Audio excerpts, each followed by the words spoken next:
இன்றைக்கு எதிர்கட்சியாக இருந்தாலும் கூட பொன்மனச்செம்மல் புரட்சித் தலைவர் எம்ஜிஆர், இதே புரட்சித் தலைவர் அம்மாவுடைய வழியில் இன்றைக்கு நமது இயக்கத்தை வழிநடத்துகின்ற கழக பொதுச் செயலாளர் மாண்புமிகு எடப்பாடி அவர்கள் இன்றைக்கு ஒரு பிரதான எதிர்கட்சி தலைவராக இருந்து இப்படிப்பட்ட மக்கள் விரோத போக்குகளை எல்லாம் கண்டிக்கின்ற வகையில தமிழகம் முழுவதும் ஊராட்சி வாரியாக, ஒன்றிய வாரியாக, நகர் வாரியாக, பகுதி வாரியாக, பேரூர் வாரியாக மக்களுக்காக இன்றைக்கு போராடக்கூடிய வகையில் தான் இன்றைக்கு பல்லாவரம் சட்டமன்ற தொகுதிக்குட்பட்டிருக்கக்கூடிய பல்லாவரம் பகுதியில இந்த தாம்பரம் மாநகராட்சியை கண்டித்து நடைபெறுகின்ற இந்த ஒரு கண்டன ஆர்ப்பாட்டம்.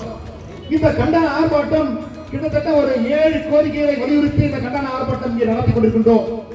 ஒன்று, பல்லாவரம் மற்றும் கீழ்கட்டளை பகுதியில இன்றைக்கு மாண்புமிகு இதய புரட்சி தலைவி அம்மாவால் கொண்டு வரப்பட்ட அம்மா உணவகம்.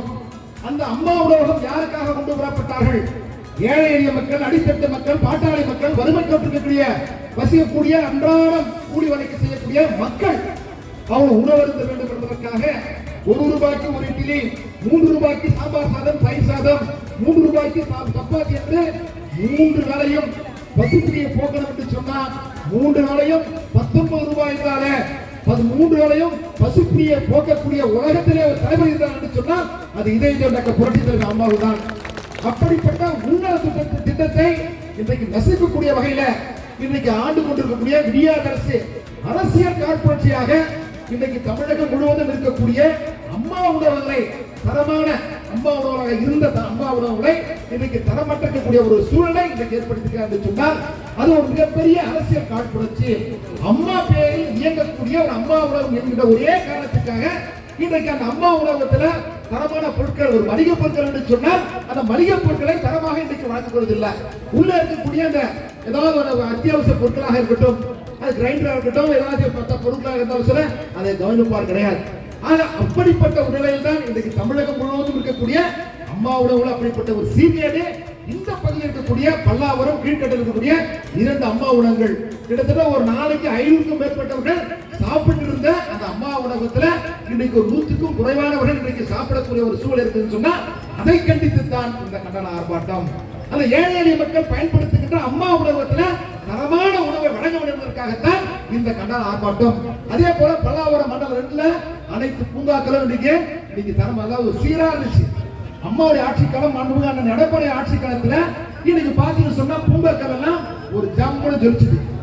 சொன்னாரு அண்ணா மாண்புமிகு மரியாதைக்குரிய அண்ணன் திட்டப்பாத்திரன் கூட சொன்னாங்க, இன்னைக்கு புரட்சி தலைவி அம்மா அவர்கள் பெருநகர சென்னை மாநகராட்சியை அன்றைக்கு இன்னைக்கு மிகப்பெரிய ஒரு இந்திய ஆசிய கண்டத்துல ஒரு மிகப்பெரிய ஒரு மாநகராட்சியாக, பெருநகர மாநகராட்சியாக உருவாக்குகின்ற பொழுது கிட்டத்தட்ட ஊராட்சி பகுதிகள், பேரூராட்சி பகுதிகள், நகராட்சி பகுதிகள் எல்லாம் ஒருங்கிணைத்து 174 சதுர கிலோமீட்டர் இருந்த சென்னை மாநகராட்சியை 155 கிட்டத்தட்ட வார்டுகளாக இருந்த அந்த மாநகராட்சியை 324 சதுர கிலோமீட்டராக உருவாக்கி, அந்த படத்தை எல்லாம் உருவாக்கி கிட்டத்தட்ட 200 வார்டுகளாகவும் 15 மண்டலங்களாகவும் உருவாக்கி தந்த பெருமைக்கு சொந்தக்காரர் புரட்சி தலைவி அம்மா அவர்கள். இதை சொல்வதற்கு காரணம், அன்னைக்கு புரட்சி தலைவி அம்மா அவர்கள் அந்த பெருநகர சென்னை மாநகராட்சி உருவாக்கின்ற பொழுது பல கிராம பகுதியில் அன்னைக்கு ஃபண்டிங் இருக்காது, கிராம ஊராட்சியில ஃபண்டிங் இருக்காது.